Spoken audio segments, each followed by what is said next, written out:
Hi guys, welcome back to another video.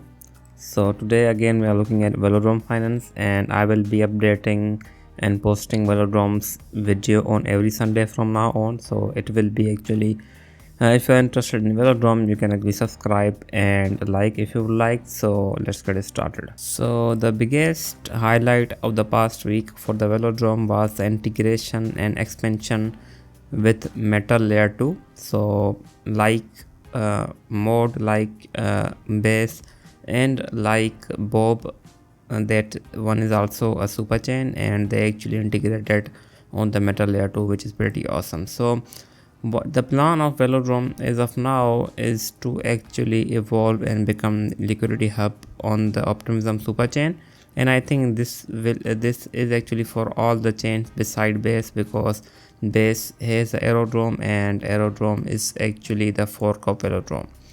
So as of now we have, I think, Lusk as well, but for some reason DeFi Llama does not show love Lusk for the Velodrome. If you just look here, we have as of now only 3 chains for the Velodrome, so we look at that later.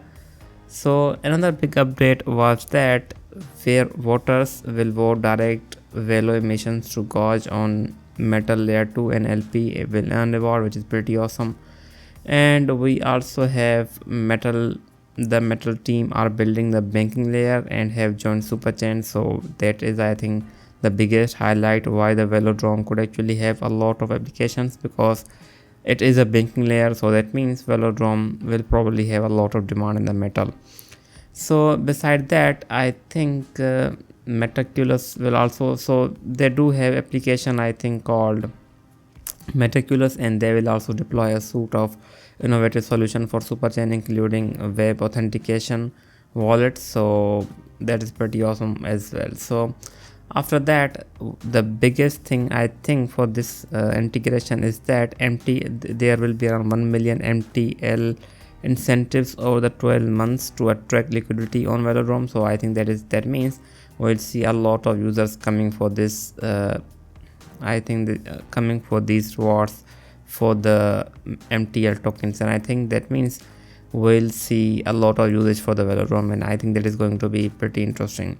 After that, additionally, Metal Layer 2 will market acquire a Velo position, which they will lock use for direct voting. So that means Metal or the Metal Layer 2 will be buying Velodrome tokens to actually position themselves in the VE emission. So that means they will be locking Velo tokens. So that means more demand for the Velo, and I think that is the most likely reason why the Velo did actually pump recently. As you can see, it did hit 17 cent from, I think, 13 cent, which was pretty awesome.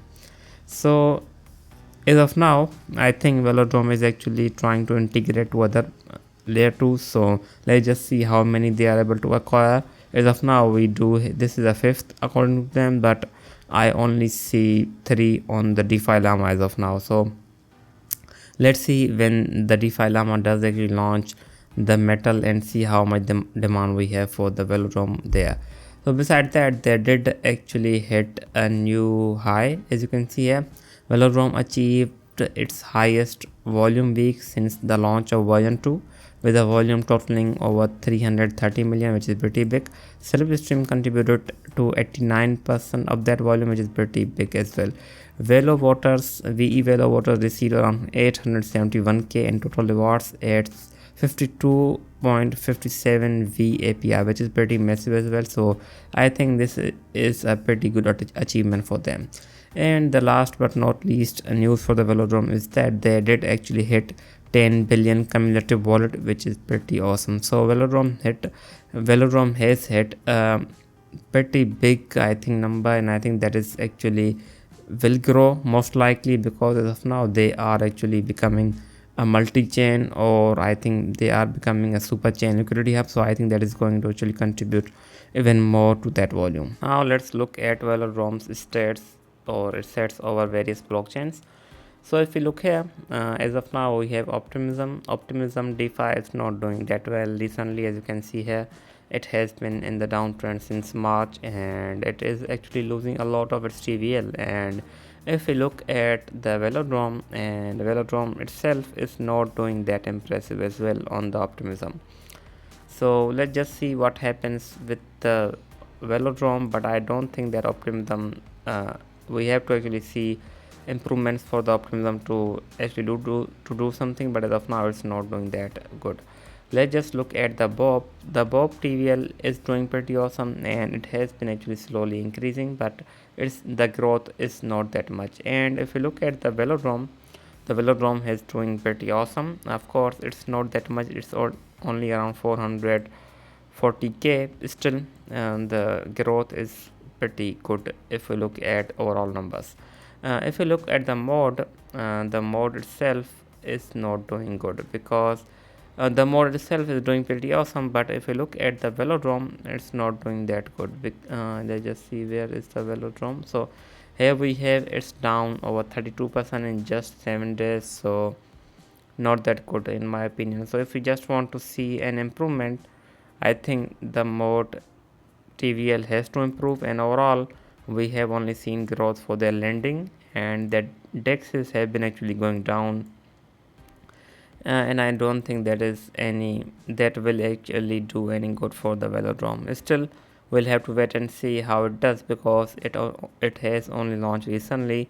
So I think we'll have to wait and see how it turns out to be. But still, mode overall is doing pretty awesome, as you can see, and as of now it's in the slight correction, but I think it may actually end up going up again. So let's see what happens. So looking at the price analysis and price action of the Velodrome, I think as I said, Velodrome did have a resistance of around, I think, 1761, and it did end up hitting 1728. So it is not that bad, and it has been actually going down again.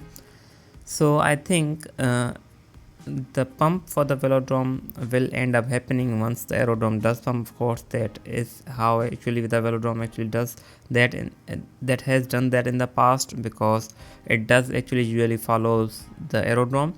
But I think as of now, the Velodromes are completely dependent on the integration of new superchains.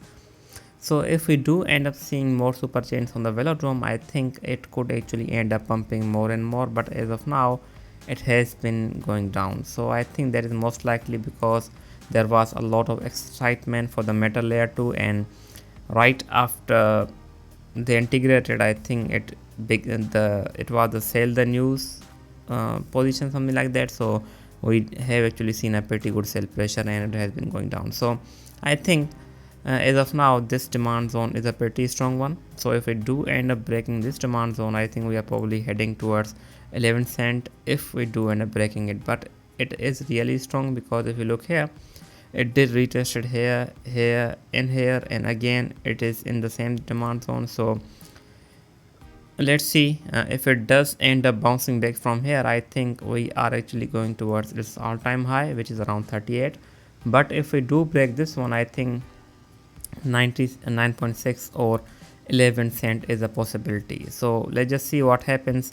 But I would actually like this correction, which is around 8.6 to 7.6. that is a pretty good entry, and if it does end up hitting actually this target area, I think we could actually go up again and bounce back really strong. But I think this demand zone is a pretty strong one. So let's just see if it does break this level or not. But if it does not break this level and goes up, I think we are easily going towards 21 cent or even 28, or we could actually end up hitting 38 cent in the future. So let's just see what happens, but I think this one is actually pretty strong. So to sum this video up, I will be actually posting Velodromes and Velodromes update on every Sunday. So please feel free to subscribe and like my video if you are interested in Velodrome and Velodrome. So thanks for watching. This was it.